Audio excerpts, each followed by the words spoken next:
आणि आताची सगळ्यात महत्त्वाची बातमी समोर येते। राहुल सोलापूरकरांचा राजीनामा स्वीकारण्यात आलेला आहे। भांडारकर संस्थेने हा राजीनामा स्वीकारलेला आहे।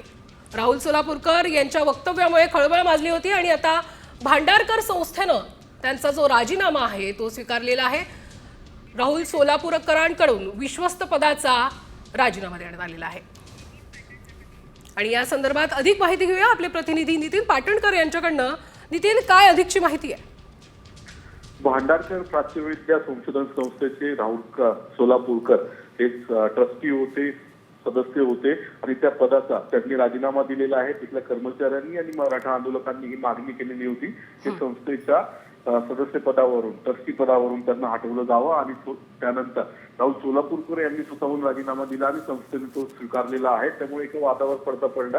पण दुसरीकडे राहुल सोलापूरकर यांनी छत्रपती शिवाजी महाराज यांच्याबाबत जे विधान केलेलं आहे त्याबद्दल त्यांनी माफी मागितली। मात्र पुण्यातलं त्यांच्या घराच्या परिसरातलं जे वातावरण आहे ते अजूनही तणावपूर्ण आहे। मोठा पोलीस बंदोबस्त त्यांच्या घराच्या बाहेर आज देखील लावण्यात आलेला आहे।